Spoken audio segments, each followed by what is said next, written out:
Car की कीमत 4.5 करोड़ रुपए, इंसान की कीमत 0।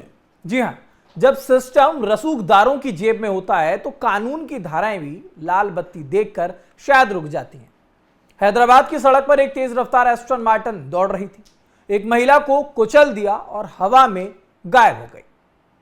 अब महिला की मौके पर ही मौत हो जाती है, लेकिन असली खेल तो एक्सीडेंट के बाद शुरू हुआ, जब आरोप लगा राज्यसभा सांसद के साहबजादे पर, और साहबजादे को पुलिस की गाड़ी में बैठने से पहले ही जमानत मिल गई। नमस्कार, मेरा नाम ऋतिक ठाकुर और आप देख रहे हैं न्यूज एक्सप्रेस। आपको बताएंगे आज कि कैसे वीआईपीओ को सड़क पर चलने के लिए एक अलग छूट है, शायद क्योंकि जिस तरीके से ये घटना हुई, ये हादसा हुआ, ये उम्मीद जताई जा रही थी कि शायद लड़की को न्याय मिलेगा, कोई कठोर कार्रवाई की जाएगी, लेकिन नहीं, ऐसा नहीं हुआ हर बार की तरह। अब सवाल यही है कि क्या इस देश में आम आदमी की जान इतनी सस्ती है कि किसी सांसद का बेटा अपनी करोड़ों की गाड़ी के टायर तले किसी को भी रौंद कर निकल जाए। तारीख 16 अगस्त, समय दोपहर के करीब 3 बजे, हैदराबाद की एक व्यस्त सड़क पर जिंदगी रोजमर्रा की रफ्तार से ही चल रही थी, तभी एक चीख सन्नाटे को चीरती हुई निकलती है। करोड़ों की कीमत वाली सुपर कार एस्टन मार्टिन से एक महिला को इतनी बेदर्दी से टक्कर मारी जाती है कि उसे संभलने तक का मौका नहीं मिला। टक्कर इतनी जबरदस्त थी कि महिला ने मौके पर ही दम तोड़ दिया। सड़क पर खून बिखरा हुआ था, आसपास के लोगों में एक दहशत फैल गई। लेकिन अब ऐसे में इतनी बड़ी लापरवाही का जिम्मेदार कौन? पुलिस तफ्तीश में जुटी हुई थी और नाम सामने आता है लिंगमनेनी संजुश का। पहचान आंध्र प्रदेश से राज्यसभा सांसद और जनसेना पार्टी के नेता लिंगमनेनी रमेश का बेटा। आरोपी लिंगमनेनी संजुश, सांसद का बेटा। गाड़ी लग्जरी एस्टन मार्टिन। घटना 16 अगस्त दोपहर 3 बजे, हैदराबाद। परिणाम महिला की मौके पर मौत। कार्रवाई गिरफ्तारी से पहले जमानत। तो सांसद का बेटा, हाथों में करोड़ों की कार, इसका स्टीयरिंग जहां मन करे वहां मोड़ दो, टायर के तले जिसको दबाना है दबा दो। ट्रैफिक के नियम इनके लिए शायद मायने नहीं रखते।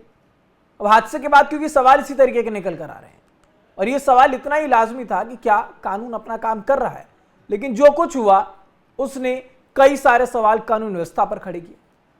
लेकिन भारत के सिस्टम की अगर बात करें तो शायद ये चीज भारत में बहुत पहले से ये प्रथा चली आ रही है कि आम इंसान को सफर करना होगा, वीआईपी लोग जो हैं वो मजा लेंगे जीवन में, चाहे जो हो जाए, कितनी बड़ी घटना हो जाए, फर्क नहीं है, कुछ ना कुछ विकल्प निकाल ही लिया जाता है। अब आम इंसान अगर एक साइकिल भी किसी को ठोक दे उस साइकिल से तो पुलिस लॉकअप की हवा खिला देती है, मगर जब आरोपी किसी माननीय के वारिस हों तो न्याय की जो घड़ी है वो कछुए की चाल चलने लगती है। देखेंगे, करेंगे, होगा, लगे हुए हैं।